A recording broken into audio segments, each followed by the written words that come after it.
Dear students, welcome back in my YouTube channel Eco by Archana. तो आज हम जो डिस्कस करने जा रहे हैं वो इकोनॉमिक्स की 2 ब्रांचेस हैं। तो देखिए, हमने लास्ट वीडियो में इकोनॉमी एंड इकोनॉमी के टाइप्स को डिस्कस किया था। देखिए 1933 में एक इकोनॉमिक्स हुए थे, रेगनर फ्रेस। उन्होंने इकोनॉमिक्स को 2 पार्ट्स में डिवाइड किया था, एक micro economics and second is macro economics. तो आज का हमारा टॉपिक यही है। तो सबसे पहले बात करते हैं माइक्रो इकोनॉमिक्स की। माइक्रो का मतलब होता है स्मॉल या फिर individual, and micro economics deals with small issues of economics, या फिर कहें micro economics deals with individual level problem of economics.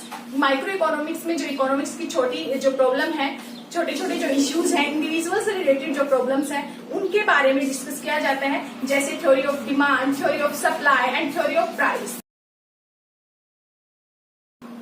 Micro economics के 3 वाइटल कंपोनेंट्स होते हैं। First is theory of consumer behaviour. Theory of consumer behaviour में हम consumer के behaviour से रिलेटेड डिस्कस करते हैं, कंज्यूमर को बिहेवियर को अंडरस्टैंड करने की कोशिश करते हैं। देखिए, जब एक कंज्यूमर मार्केट में कुछ परचेज करने जाता है तो वो किस प्राइस पे उस चीज को परचेज करना चाहता है, उसके बिहेवियर को स्टडी करते हैं कि एक कंज्यूमर किसी कॉमोडिटी का क्या प्राइस देने के लिए रेडी है। एंड सेकेंड हम बात करते हैं थ्योरी ऑफ प्रोड्यूसर बिहेवियर। जब कोई प्रोड्यूसर अपना सामान बेचता है तो किसी कमोडिटी का क्या प्राइस लेने के लिए वो रेडी रहता है, इसमें हम प्रोड्यूसर के बिहेवियर की स्टडी करते हैं। एक प्रोड्यूसर यही चाहेगा कि मेरी कॉस्ट जो है वो कम से कम आए और मेरे को जो है सेलिंग जो प्राइस है वो मैक्सिमम से मैक्सिमम मिले। तो थ्योरी ऑफ प्रोड्यूसर बिहेवियर में हम प्रोड्यूसर के बिहेवियर की बात करते हैं। एंड थर्ड वन है थ्योरी ऑफ प्राइस। यहाँ पे कंज्यूमर और प्रोड्यूसर की बार्गेनिंग चल रही है प्राइस को लेके। एक चाह रहा है प्राइस कम हो, एक चाह रहा है प्राइस ज्यादा हो।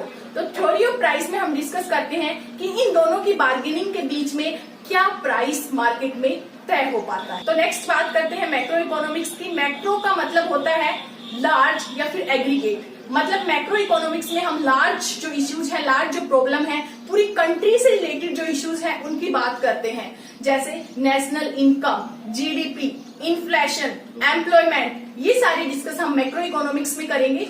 जो इकोनॉमिक्स है उसको 2 पार्ट्स में डिवाइड करने का मेन मकसद यही है कि हम इस कंसेप्ट को इजी वे में समझ सके, इंडिविजुअल प्रॉब्लम को एक साइड समझ सके और एग्रीगेट प्रॉब्लम को एक साइड समझ सके। माइक्रो इकोनॉमिक्स की तरह मैक्रो इकोनॉमिक्स के भी 3 वाइटल कंपोनेंट्स होते हैं। Macro economic equilibrium. Macro economic equilibrium का मतलब होता है वो सिचुएशन जब एग्रीगेट डिमांड और एग्रीगेट सप्लाई दोनों इक्वल हो जाते हैं। मतलब जितनी हम डिमांड करते हैं उतनी ही सप्लाई होती है, जितनी हम सप्लाई करते हैं उतनी ही डिमांड होती है।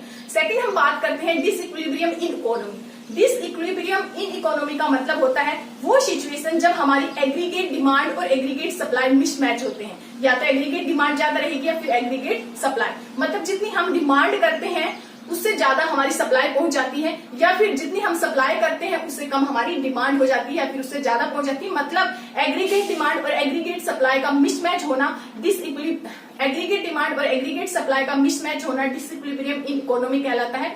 एंड थर्ड जो है इसका कंपोनेंट वो है हाउ टू करेक्ट डिसइक्विलिब्रियम, कि हमारे पास वो कौन कौन से सॉल्यूशन है, किस प्रकार से हम ये जो डिसइक्विलिब्रियम इकोनॉमी में आ रहा है, एग्रीगेट डिमांड और एग्रीगेट सप्लाई मिसमैच हो रहे हैं, इसको हम किस प्रकार से करेक्ट कर सकते हैं, क्या इसका सॉल्यूशन है, कौन से उपाय हैं, क्या इसके ऐसे मेन जो पॉइंट्स हैं जिसके थ्रू हम इस प्रॉब्लम को सोल्व आउट कर सकते हैं। तो आज का मेरा जो टॉपिक है वो यही समाप्त होता है। Thank you very much.